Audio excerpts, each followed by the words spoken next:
আসসালামু আলাইকুম সবাইকে। আমার নাম মোহাম্মদ ফাতিন ইশরাক মাহদি। পড়াশোনা করছি চট্টগ্রাম বিশ্ববিদ্যালয় IER department, institute of education and রিসার্চে।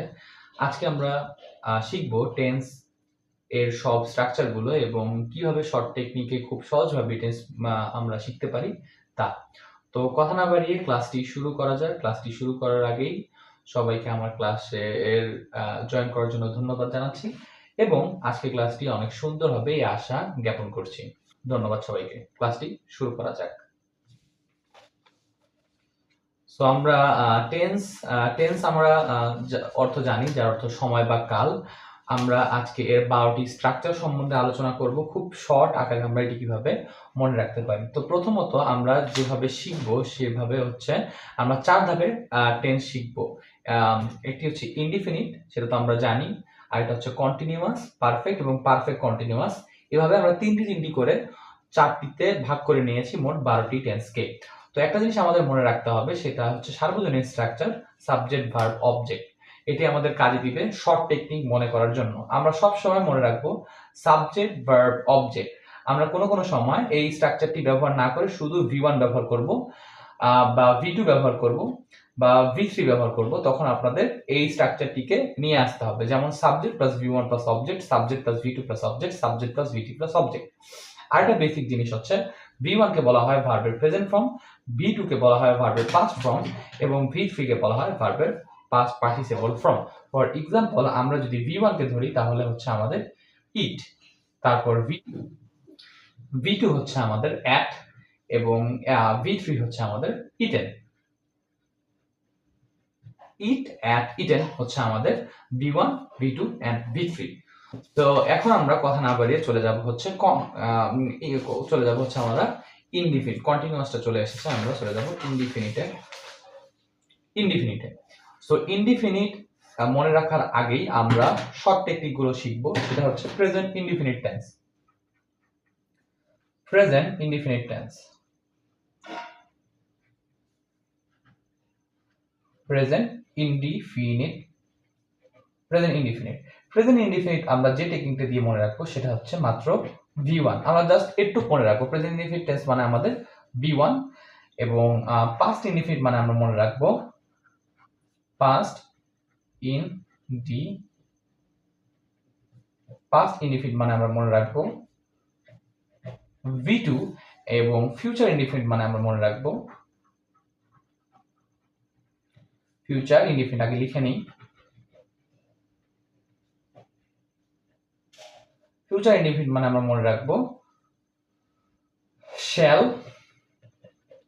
বা উইল প্লাস V1। এখানে একটা কথা বলে নি, ফিউচার যখনই আসবে তখনই আমরা একটা জিনিস মাথায় নিব যে ফিউচার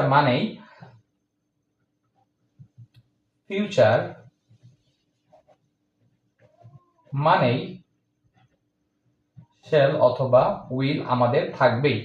সেটা প্রেজেন্ট ইনডিফিনিট টেন্স হোক, পাস্ট ইনডিফিনিট টেন্স হোক বা পারফেক্ট হোক বা পারফেক্ট কন্টিনিউয়াস হোক বা কন্টিনিউয়াস হোক, ফিউচার মানে আমাদের যে জিনিসটি থাকবে সেটা হচ্ছে শ্যাল এবং উইল। ফিউচার মানে আমাদের থাকবে শ্যাল অথবা উইল।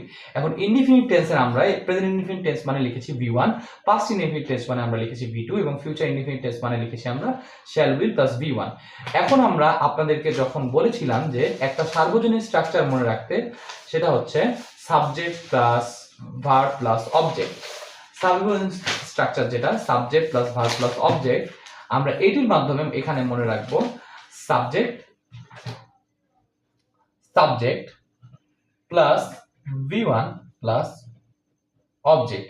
এখানে মনে রাখবো subject plus V2 plus object. এখানে মনে রাখবো সাবজেক্ট প্লাস শ্যাল অথবা will plus V1 plus object.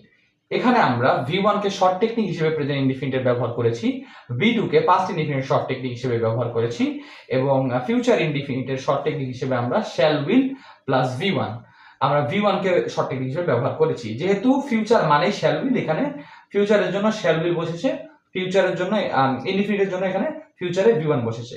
তো আশা করি ইনডিফিনিটটা ক্লিয়ার হয়ে গেছে। এখন আমরা যাব কন্টিনিউয়াসে। কন্টিনিউয়াস মানেই যে জিনিসটা আমাদের খেয়াল রাখতে হবে মাথায়, কন্টিনিউয়াস মানে দুইটা জিনিস। কন্টিনিউয়াস মানেই আমরা লিখব ভার্বের সাথে ING, verb plus ING. Continuous মানেই ভার্বের সাথে আইএনজি, এটা সবসময় থাকবে। আর থাকবে হচ্ছে আরেকটা জিনিস, সেটা হচ্ছে সাহায্যকারী ভার্ব।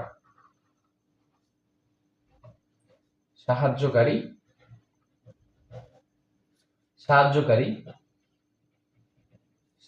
ভার্ব। কন্টিনিউয়াস মানে আমাদের সাহায্যকারী ভার্ব থাকবেই।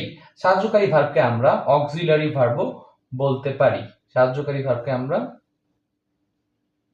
অক্সিলারি ভার্বও বলতে পারি, সাহায্যকারী ভার্ব বা অক্সিলারি ভার্ব। এখন আমাদের প্রেজেন্টের ক্ষেত্রে সাহায্যকারী verb,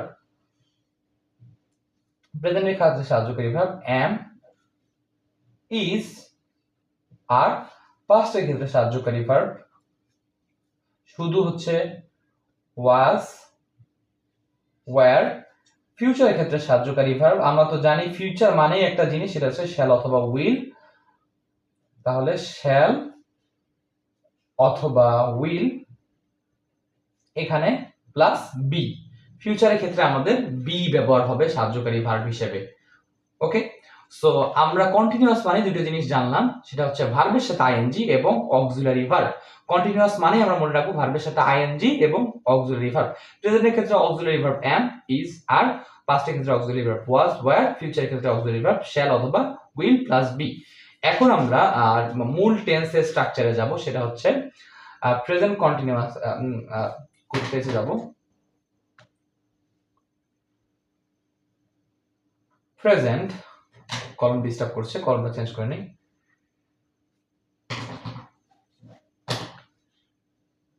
present continuous, present continuous structure আমরা লিখব। আমরা লিখব সাবজেক্ট, সার্বজনীন স্ট্রাকচার, সাবজেক্ট শুরুতে থাকবেই, প্লাস সাহায্যকারী ভার্বটা আমরা নিব। প্রেজেন্টে যেহেতু সাহায্যকারী ভার্ব am, is, are, তাই আমরা সাহায্যকারী ভার্ব হিসেবে নিব am অথবা is অথবা are। am, is, are plus ভার্বের সাথে আমরা বলেছি আইএনজি অবশ্যই থাকবে, verb plus ING plus object আমাদের শেষ। এখন আমরা শিখব পাস্ট কন্টিনিউয়াস। পাস্ট কন্টিনিউয়াসের সাহায্যকারী ভার্ব আমরা জানি was, were। তাহলে আমরা শুরুতে সার্বজনীন স্ট্রাকচার হিসেবে সাবজেক্ট প্লাস আমরা দিব সাহায্যকারী ভার্ব হিসেবে was বা were, প্লাস আমরা দিব ভার্বের সাথে ING, verb plus ING plus object. Future কন্টিনিউয়াসের ক্ষেত্রে আমরা দেখব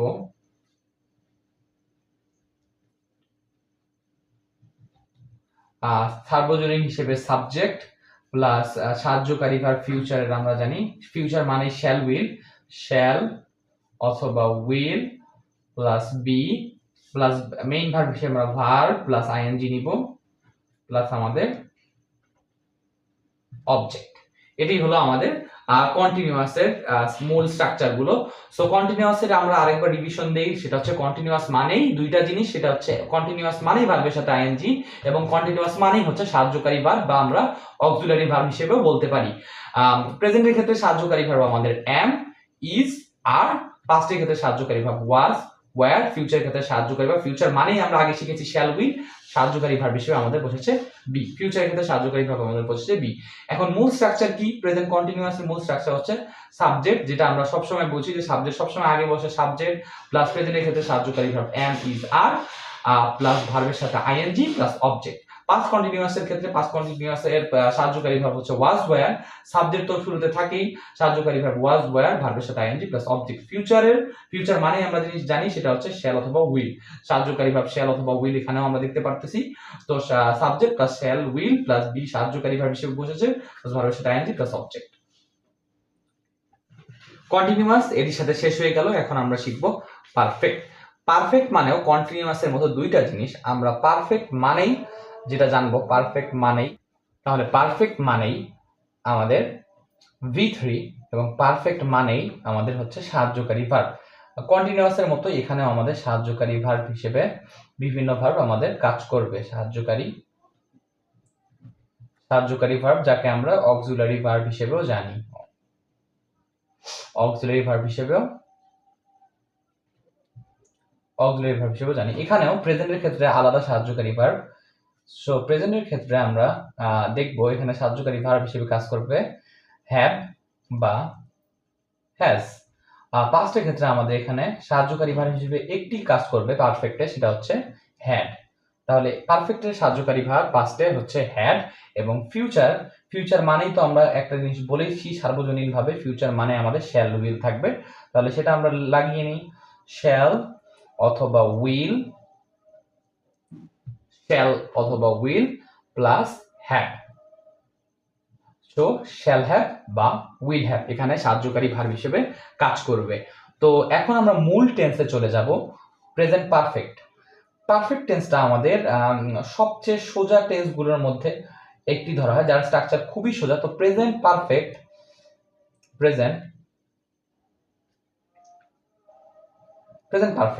যার স্ট্রাকচার হবে হচ্ছে সাবজেক্ট তো সার্বজনীন হিসেবে থাকবেই, সাবজেক্ট প্লাস অক্সিলারি ভার্ব হিসেবে কাজ করবে হ্যাভ বা হ্যাজ প্লাস V3। আমরা বলেছি যে পারফেক্ট মানেই V3, এখানে ভার্ব হিসেবে কি কাজ করবে, ভার্বের পাস্ট পার্টিসিপল ফর্ম যা V3 have has plus V3 plus আমাদের অবজেক্ট হয়ে গেল আমাদের প্রেজেন্ট পারফেক্টের স্ট্রাকচার। এখন আমরা দেখব পাস্ট পারফেক্টের স্ট্রাকচার। সো আমরা পাস্ট পারফেক্টের সাহায্যকারী ভার্ব উপরে শিখে ফেলেছি। পাস্ট পারফেক্টের সাহায্যকারী ভার্ব হিসেবে আমরা জানি হ্যাড ব্যবহার হয়। সো আমরা সার্বজনীন হিসেবে সাবজেক্ট দিব, সাহায্যকারী ভার্ব একটি, সেটা হচ্ছে হ্যাড, প্লাস ভার্ব যেহেতু আমরা পড়েছি পারফেক্ট মানেই V3, তো আমরা ভার্ব হিসেবে এখানে দিব হচ্ছে V3 প্লাস আমরা দিব হচ্ছে অবজেক্ট। তো পাস্ট পারফেক্টের স্ট্রাকচার আমাদের হয়ে গেল subject plus had plus V3 plus object. এখন আমরা ফিউচার পারফেক্টের স্ট্রাকচার চলে যাব। ফিউচার পারফেক্টের স্ট্রাকচার আমরা দিব হচ্ছে সাবজেক্ট সার্বজনীন হিসেবে, আর ফিউচারের সাহায্যকারী ভার্ব পারফেক্টে আমরা জানি শ্যাল হ্যাভ বা উইল হ্যাভ, সেটা আমরা দিব শ্যাল বা will plus have plus V3, আমরা জানি পারফেক্ট মানে V3 প্লাস অবজেক্ট। আমাদের পারফেক্ট টেন্স শেষ। তাহলে ফিউচার পারফেক্টের স্ট্রাকচারটি দাঁড়ালো সাবজেক্ট প্লাস শ্যাল হ্যাভ বা উইল হ্যাভ, যেহেতু ফিউচার পারফেক্টের সাহায্যকারী verb shall have will have, আমরা শ্যাল হ্যাভ উইল হ্যাভ এখানে বসিয়েছি, পারফেক্ট মানে V3 বসিয়েছি এবং অবজেক্ট বসিয়েছি। আমাদের পারফেক্টের স্ট্রাকচার শেষ। এখন আমাদের শেষ একটি মাত্র টেন্স বাকি, সেটা হচ্ছে পারফেক্ট কন্টিনিউয়াস হলেই আমাদের টেন্স শেষ। চলুন চটপট ওটি শিখে ফেলি। সো এখন আমরা শিখবো পারফেক্ট কন্টিনিউয়াস টেন্স এবং পারফেক্টের মধ্যে সামান্য কিছু তফাৎ আছে, সেটি আমরা দেখব। পারফেক্ট কন্টিনিউয়াস এবং পারফেক্টের সাহায্যকারী ভার্বগুলো একই। সো পারফেক্টের ক্ষেত্রে সাহায্যকারী ভার্ব আমরা দিয়েছি, প্রেজেন্টের ক্ষেত্রে হ্যাভ হ্যাজ, পাস্টের ক্ষেত্রে হ্যাড, ফিউচারের ক্ষেত্রে আমাদের শ্যাল হ্যাভ অথবা উইল হ্যাভ। পারফেক্ট কন্টিনিউয়াসের ক্ষেত্রে আমাদের সাহায্যকারী ভার্বগুলো একই, পারফেক্টের মতনই। তাহলে পারফেক্টের মতন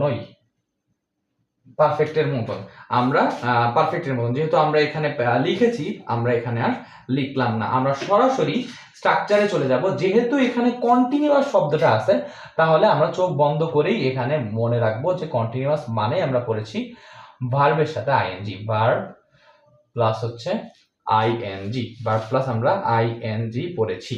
তো সেক্ষেত্রে আমরা স্ট্রাকচারে চলে যাব। এখানে একটি জিনিস মাত্র যুক্ত হবে, সেটা হচ্ছে আমাদের বিং। সাহায্যকারী ভার্ব হিসেবে আমাদের যুক্ত হবে বিং, এই একটা জিনিসই যুক্ত হবে বিং। তো এটা আমরা স্ট্রাকচারে কিভাবে ব্যবহার করব আসুন দেখি। সো প্রেজেন্ট পারফেক্ট কন্টিনিউয়াস এর স্ট্রাকচার এখন আমরা দেখব। Present perfect continuous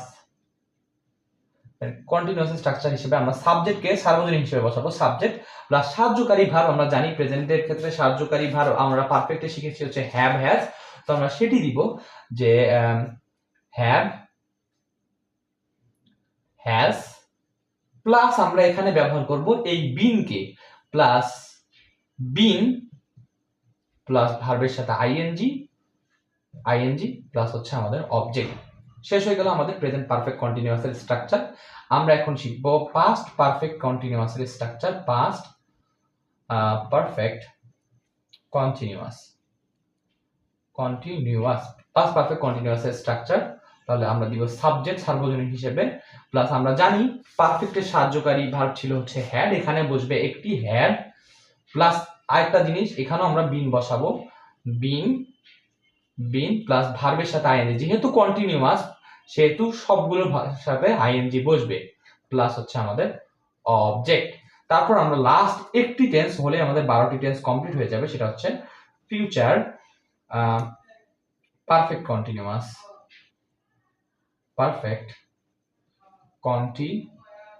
future perfect continuous. তো আমরা এই হিসাবে এখানেও বসাবো সাবজেক্ট, যেহেতু সব জায়গায় প্রথমে সাবজেক্ট বসে, প্লাস সাহায্যকারী ভার্ব হিসেবে হচ্ছে শ্যাল। ফিউচার মানে আমরা একটা জিনিস শিখেছি শ্যাল অথবা উইল থাকবেই, প্লাস হ্যাভ, যেহেতু আমাদের পারফেক্টের সাহায্যকারী verb shall have will have বসেছে, সেহেতু আমাদের এখানেও বসবে আমাদের হ্যাভ, প্লাস বিন, আমরা ওখান থেকে নিয়ে এসেছি বিন, প্লাস ভার্বের সাথে আইএনজি, প্লাস আমাদের অবজেক্ট। তো subject shall have will have plus been plus ভার্বের সাথে আইএনজি প্লাস অবজেক্ট। শেষ হয়ে গেল আমাদের প্রেজেন্ট পারফেক্ট কন্টিনিউয়াসের স্ট্রাকচার। সো ধন্যবাদ সবাইকে। আজকের ভিডিও যদি ভালো লেগে থাকে, মন দিয়ে যদি আপনারা শুনে থাকেন, তাহলে সবাইকে মনের অন্তরস্থল থেকে ধন্যবাদ। আশা করি ভিডিওটি আপনাদের একটু হলেও সাহায্য করেছে টেন্সকে সোজাভাবে মনে রাখার। তো এরকম আরো ইনফরমেটিভ ভিডিও পেতে আমাদের চ্যানেলটিকে সাবস্ক্রাইব করুন এবং আমাদের পাশেই থাকুন। ধন্যবাদ সবাইকে।